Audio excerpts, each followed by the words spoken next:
Good afternoon, ma'am and blockmates. We're gonna talk about model of policing in Argentina.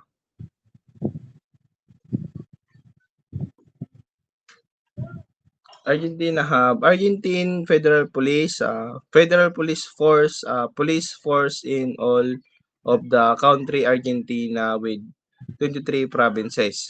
The Argentina Federal Police, in Spanish, Policia Federa Argentina or PFA, is the national civil police force of the Argentine federal government. The PFA has detachment throughout the country until January 1, 2017. It also acted as the local law enforcement agency in the capital Buenos Aires or nagpapatupad ng mga batas sa Buenos Aires. The PFA operates with jurisdiction across all of the Argentina including the federal capital of Buenos Aires, where it works with the Buenos Aires City Police and the Argentine Naval Prefecture. PFA handles law enforcement in the federal district, province, state police force typically handle most routine policing duties in the provinces. Collaborating with other law enforcement agencies including the Argentine National Gendarmerie and the Argentine Naval Prefecture. The PFA is a national police force similar to the FBI in the United States. The main purpose of Argentine Federal Police is to ensure national security and protect the life and property of citizens. Next page.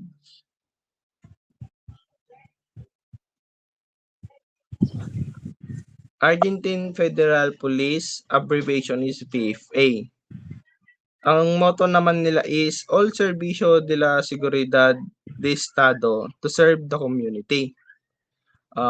Form December 24, 1943. Next.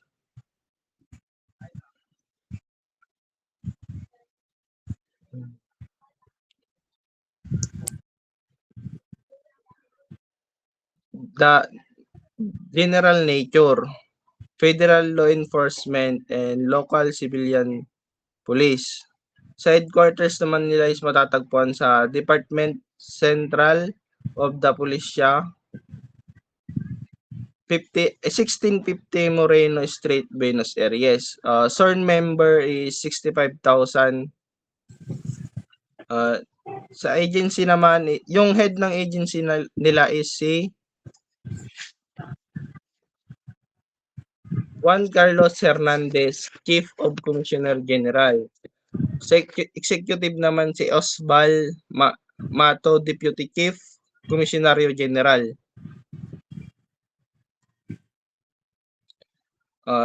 Sa rankings naman, andito yung mga Superintendent General, Commissioner General, or Chief of Police naman sa Pilipinas.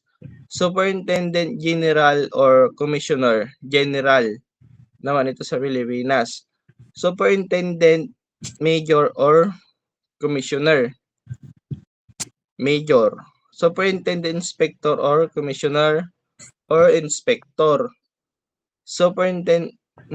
Superintentor, Commissioner, and Sub-Commissioner, Principal Officer. Next.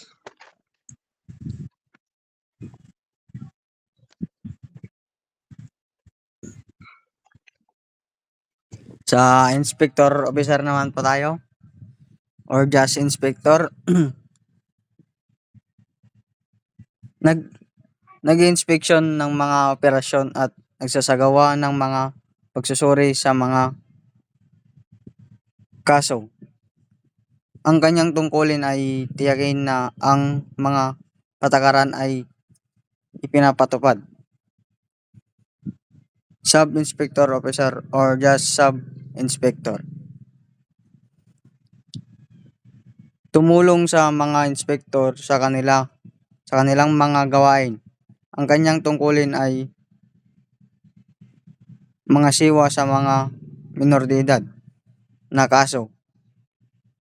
Adjutant officer or assistant officer. Tumutulong sa iba pang mga opisyal sa kanilang mga tungkulin at maaring magsagawa ng mga administrative na gawain. Senior sub officer. Ang pinakamataas na rangko sa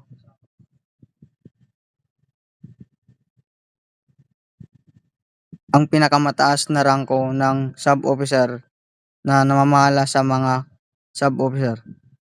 Ang tungkulin niya ay pamahalaan ang mga operasyon at magbigay ng suporta sa mga opisyal. Auxiliary sub-officer. Tumutulong sa senior sub-officer sa mga operasyon. Ang kanyang tungkulin ay magbigay ng kinakailangang tulong sa iba pang mga rangko. Clerk sub-officer or administrative officer or staff sub-officer.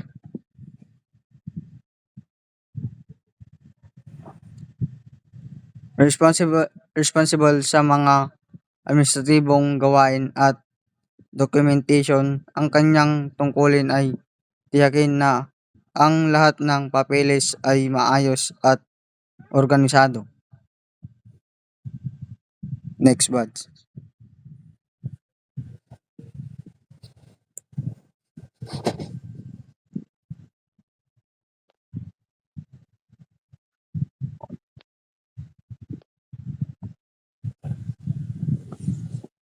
Sergeant, First Sergeant or unang sarhento ay hindi direktang isinasaalin sa isang partikular na rangko ng militar ng Argentina. Ang Argentina, tulad ng maraming iba pang mga bansa, ay gumagamit ng ibang sistema ng pagraranggo. Sergeant. Sa militar ng Argentina, ang katumbas ng isang sarhento ay bahagyang nag-iibang depende sa sangay at ang partikular ng istruktura ng organisasyon. Ganunpaman, ang pinakakaraniwang at direktang katumbas ay ang sargento. First Corporal. First Corporal ay hindi karaniwang rangko sa militar ng Argentina. Ang istruktura ng rangko ng militar ng Argentina ay hindi karaniwang gumagamit ng terminong First Corporal. Ang pinakamalapit na katumbas ay malamang na mas mataas na rangko sa loob ng corporal structure. Posibleng senior corporal rank kung ang ganoong rangko ay umiiral sa loob ng isang partikular na istruktura sa sangay o maaari ito ay mas mababang rangko sa loob ng sergeant structure. Corporal. Sa militar ng Argentina, ang direktang katumbas ng corporal ay cabo. Tulad ng ibang mga rangko, maaaring mayroon mga subdivision sa loob ng rangko ng cabo. Halimbawa, Cabo Primero at Cabo Segundo. Upang tukuyin ang isang seniority, ngunit ang base ng rangko ay cabo, maaaring bahagyang magbigay ng mga partikular na detalye depende sa sangay ng serbisyo ng Army, Navy, or Air Force. Officer or fireman. Officer.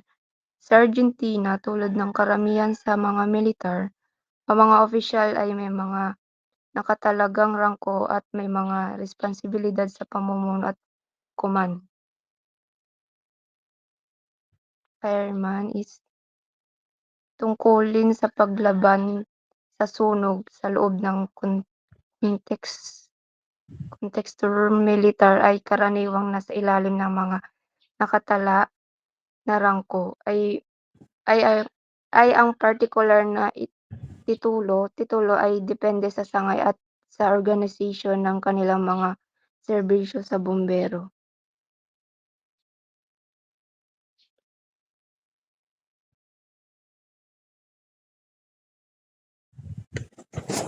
Love next.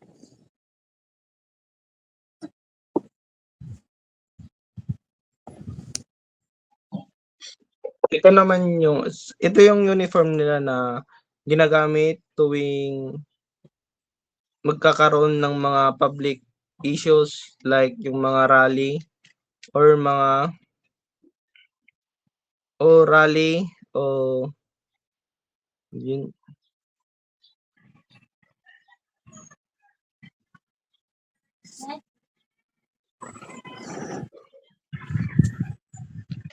Basta yung mga rally nila. Next.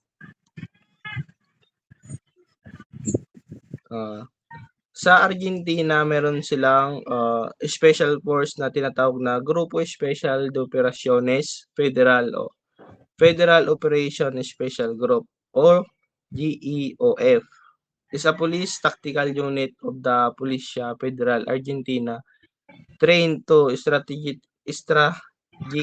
perform counter-terrorist and counter-narcotics missions. It is also used for VIP protection and hostage rescue situation. Ang katulad naman nito sa Pilipinas is yung mga SWAT na training para sa mga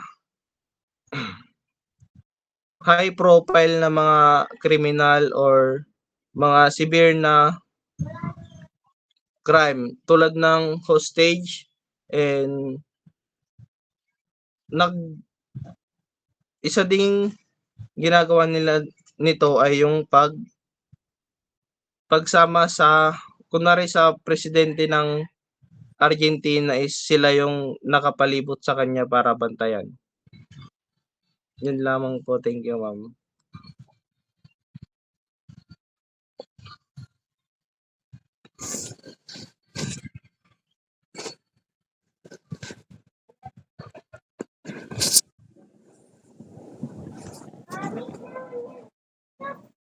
Next na love.